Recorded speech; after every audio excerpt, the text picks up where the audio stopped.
Bismillah, Alhamdulillah. Pada kesempatan malam hari ini kita masih diberikan kesempatan oleh Allah untuk menyampaikan tentang pelurusan sejarah atau yang berkaitan dengan integritas Negara Kesatuan Republik Indonesia. Kenapa saya tidak mengatakan NKRI saja, tapi lebih kepada Negara Kesatuan Republik Indonesia? Karena kalau NKRI semata ini bisa saja dipraming oleh orang-orang yang memang punya tujuan dengan istilah negara khilafah Rafidhah Islamiyah. Ini sama-sama NKRI.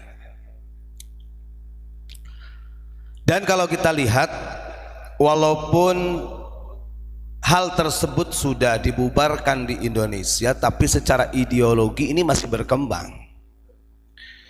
Maka ini adalah PR bagi kita semua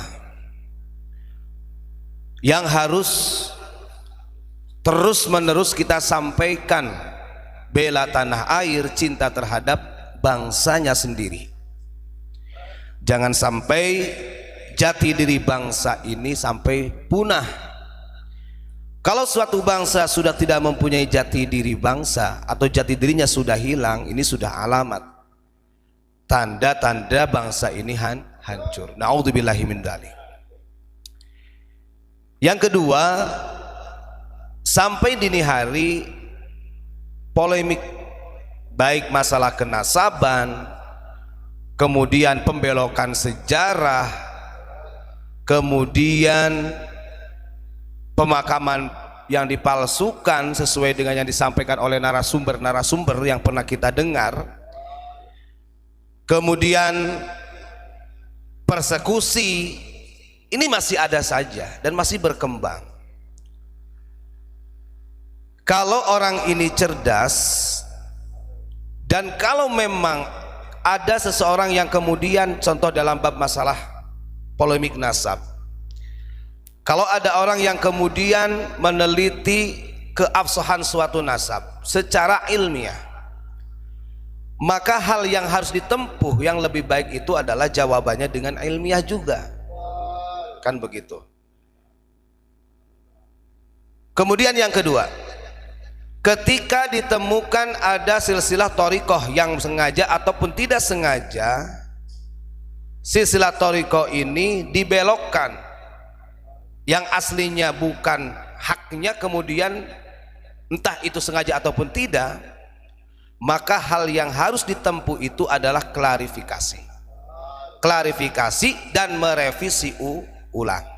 Kan simpel sebenarnya. Iya Pak Ketung ya, simpel. Jadi jangan nantang-nantang gitu ya.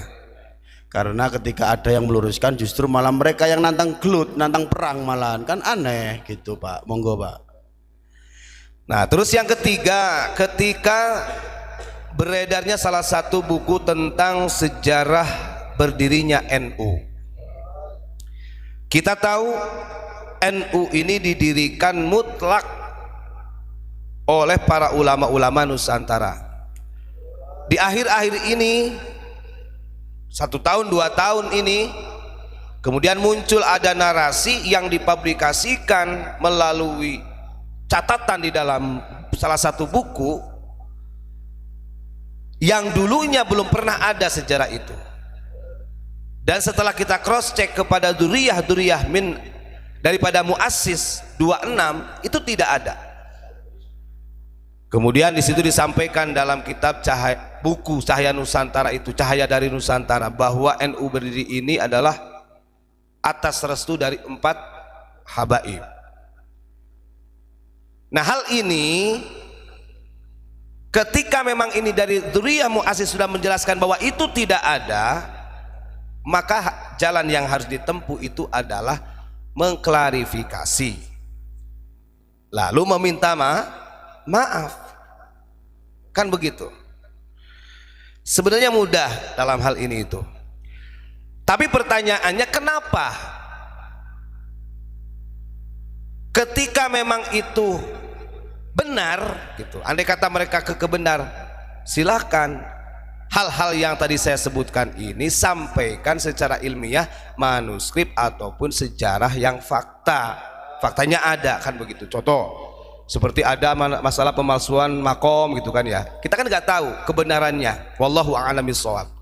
Tapi minimal ketika memang itu nggak benar, ya harus ada klarifikasi, kan begitu, sehingga tidak menjadi bulan-bulanan, tidak terus. Nah ini yang justru nantinya akan menghancurkan integritas negara kesatuan Republik Indonesia atau orang-orang Nusantara. Kadang saya berpikir kenapa ya dalam hal ini yang sebenarnya sederhana, sangat-sangat sederhana. Kita nggak paham, nggak tahu apakah ada sesuatu di balik itu sehingga problem-problem yang ada di bangsa kita ini sampai saat ini seolah-olah ini adalah sesuatu yang akan merugikan. Andai kata mungkin ada keterbukaan yang jelas, kan begitu. Padahal nih, mungkin ini saya sampaikan kepada para muhibbin dan lain sebagainya. Saya meyakini 100% orang kita ini dari dulu, dari nenek moyang diajarkan menghormati seseorang itu loh, bukan dari nasabnya. Itu sudah turun temurun dari kealimannya, akhlakul karimahnya, kan gitu. Tapi kalau sekarang kemudian kita ada seolah-olah tertuntut menghormati seseorang dikarenakan nasabnya, justru ini bukan ciri khas daripada orang Nusantara, dan itu yang tidak disadari. Dan kalau toh gitu ya, entah itu si A ini keturunannya anu, si B keturunan anu, ini tidak akan mengurangi kemuliaan kealiman seseorang tersebut. Itu harus jadi catatan, kan begitu. Jadi jangan ada sampai istilah itu juga kan yang balikin. Nah sekarang ngurusin nasab orang, nasab kamu sendiri loh. Ini yang memulai polemik ini dari siapa? Kembali lagi nih babnya ke bab pertama, siapa yang memulainya, kan begitu. Maka harapan kita bagaimanapun kondisi saat ini, kita sebenarnya sedih ya melihat istilahnya justru orang kita sama orang Indonesia saling mengolok-olokan hanya gara-gara beda itu. Kalau di orang suka sama artis itu apa namanya?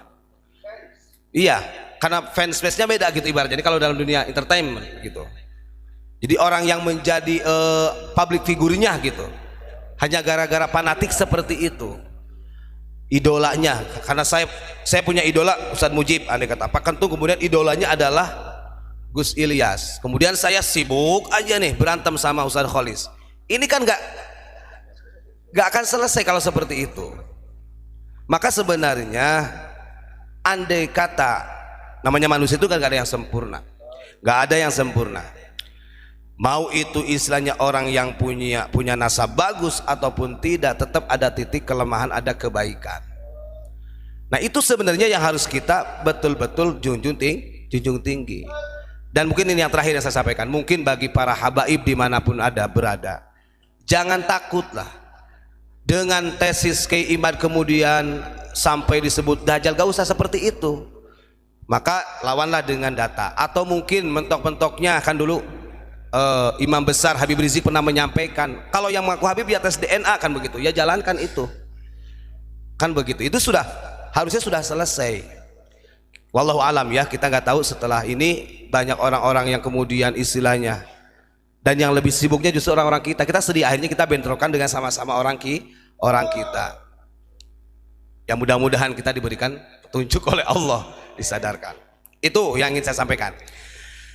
Untuk yang terakhir mungkin ini saya ingin menyampaikan dari apa yang disampaikan oleh Kanjeng Nabi. Kata Kanjeng Nabi di dalam hadis Sahih Bukhari, "Lau ta'lamuna ma a'lam." Andaikan kalian mengetahui apa yang aku ketahui, kata Rasulullah ini, la dhahiktum qalilan wa la bakaitum katsira. Jadi kalau andai kata mereka atau anda, kalian mengetahui apa yang aku ketahui, kata Rasul, sungguh kalian akan sedikit tertawa banyak menangis. Dan kalau kita lihat korelasikan dengan kondisi saat ini sebenarnya akan membuat Kanjeng Nabi sedih. Wong Kanjeng Nabi menyampaikan fitnah di akhir zaman, ada fitnah yang akan datang yang mengaku-ngaku sebagai dzurriyyahku padahal bukan, yang disebut dengan fitnah sarrah. Nah, kalau seperti ini bagaimana kita bisa mengikuti jejak sunnah baginda Rasul? Wong Kanjeng Nabi saja kita apusi. Loh, kita bahasa saya, bukan hanya Anda, termasuk kita semua. Berapa banyak di antara kita ini yang selalu melakukan kebohongan atas nama Nabi Muhammad SAW? Kan begitu. Makanya kemarin saya menyampaikan dari beberapa bulan yang lalu gitu kan, sering kita sampaikan mengenai tentang masalah ini. Dan untuk akhir-akhir ini kenapa kita agak terlalu intens? Karena sebenarnya udah selesai harusnya. Karena sampai dini hari dari tesis itu belum ada yang bisa membantah gitu. Belum ada yang bisa menjawab. Kan begitu. Dan kita lihat Kanjeng Nabi itu ketika setelah haji wada, ini wasiat terakhir yang disampaikan beliau. Tidak ada kemuliaan orang Arab melebihi orang Ajam, kata Nabi. Begitu juga orang Ajam tidak ada yang lebih mulia daripada orang Arab. Ini kalau dibahasakan korelasi sekarang, tidak ada orang Yaman lebih mulia daripada orang Indonesia.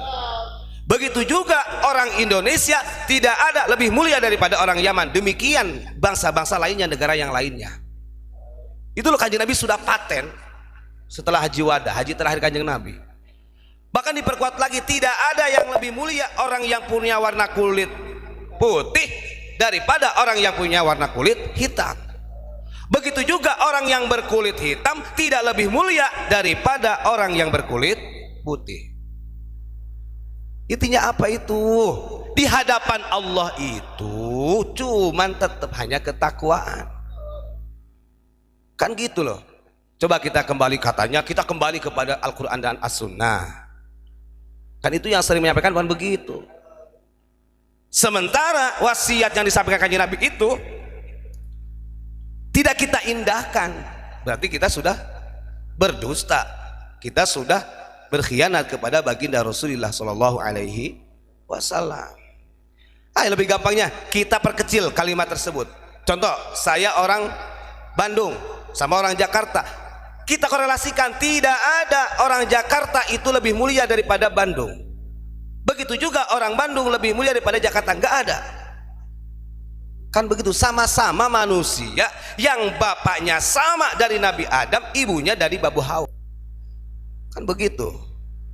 Lalu apa yang membedakan di hadapan Allah? Tetap semua insan sama, yang membedakan adalah iman dan takwanya. Kan gitu, selesai sebenarnya harusnya gitu kan. Cuman tetap ada wallahu a'lam bishawab ya, yang sampai dini hari masih ada aja yang menyampaikan, bahkan tidak segan-segan menyampaikan kalau orang yang tidak percaya dengan nasabnya dia kemudian dia kafirkan, dia sebut apa namanya, Dajjal, wah macam-macam kan begitu. Dan itu tidak layak disampaikan oleh seorang ulama, kan begitu. Terima kasih, kurang lebihnya saya mohon maaf. Itu yang terakhir dari saya. Mungkin Kanjeng Nabi kalau melihat sekarang nangis, nangis. La dhahiktum qalilan wa la bakaitum katsiran. A'udzubillahi min dzalik. Salam Pancasila. Assalamualaikum warahmatullahi wabarakatuh.